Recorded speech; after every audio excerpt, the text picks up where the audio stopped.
Velma just released its first 2 episodes, and I can already say it's a masterpiece. It's a classic. From the characters to the setting to the whole mystery, it's there. And if you just read into some of the leaks that I've happened to see, you can see that Daphne is now a popular mean girl orphan who deals drugs because of a dark family secret. Her boyfriend Fred personifies mediocre white richness.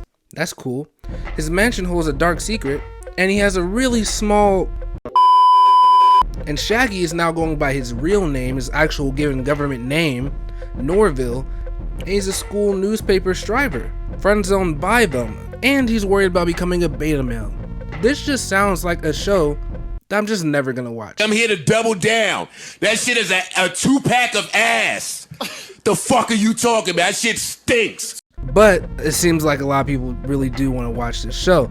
So I decided to just look into it without watching it. Now, while doing the little research that I did before recording this, I called a friend and told her about all the stuff I was hearing about it. And she responds, after me telling all these terrible things, all these terrible reviews, she said, I'm gonna watch it. You're a sick motherfucker. That had me perplexed. If I just told you this is a really bad show and I wouldn't recommend it to you, why do you then say, I'm gonna go watch it? It's because they want to see for themselves. It made me think about streaming versus cable. There was that whole thing on Twitter a couple days ago, or yesterday, I can't really remember, about cable versus streaming and the prices. The pricing is totally wrong, but either way, when you're on cable, you have to watch what's on that channel, especially if you're in a family of like 4 or 5. You're gonna have to watch what one person wants to watch on that channel. So people didn't have the luxury of just saying, I don't want to watch this. But now with streaming, you can pick whatever you want to watch. If you don't want to watch this show, you can then click over to another one, because this show is extremely mid. But if you go to a show like Scooby-Doo, you'll watch it just for the nostalgia factor. Or if you go to a show like Avatar: Last Airbender, you'll watch it for the masterpiece that is.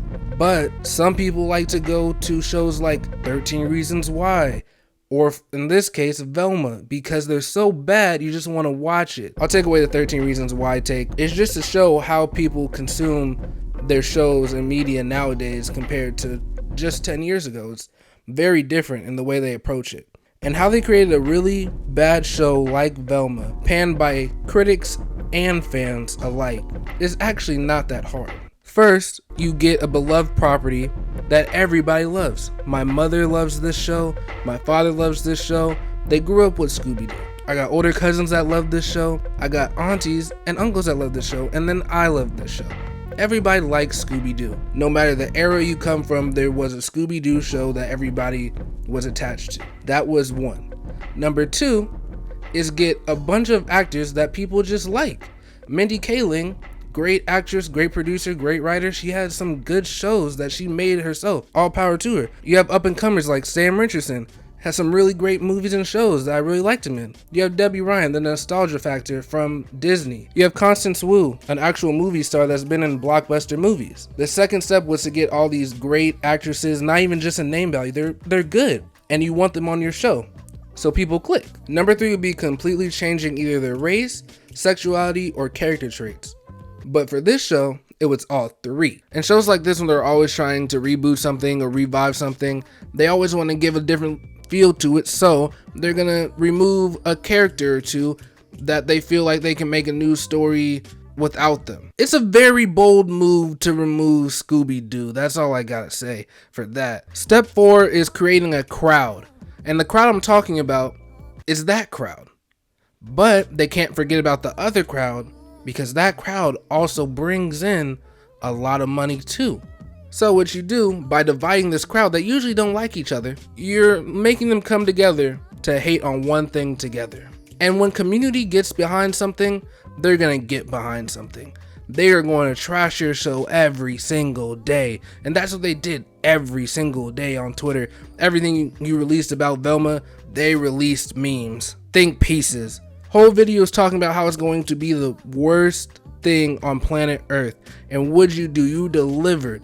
The worst thing on planet Earth has arrived, and it's Velma. The show should also talk down to its viewers, say it's an adult show, but then use childlike humor all the time, and just use buzzwords that get you a little aroused. What? Hold the fuck up! What the fuck? And I don't mean aroused in a sexual sense, I mean like in a hateful sense. They get aroused and they just want to start tweeting about it. It's a great strategy. I can't take anything away from them. They're geniuses. And they're probably gonna get season 2 because of this genius. I'm not gonna lie to you. Anybody, any producer or writer or filmmaker, they can learn a lot from this, and the fact how they made a whole community come together. Communities that don't like each other. They came together to hate on this, and they got it to #1 on HBO Max.